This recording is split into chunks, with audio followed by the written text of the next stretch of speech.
ಜಾರಿ ಹೋಗಲು ಗಾಜಾಗಲೇನಿನ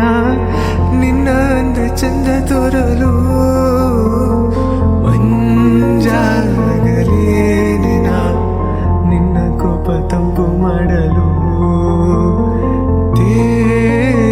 ತೇರಾಗಲೇನಿನ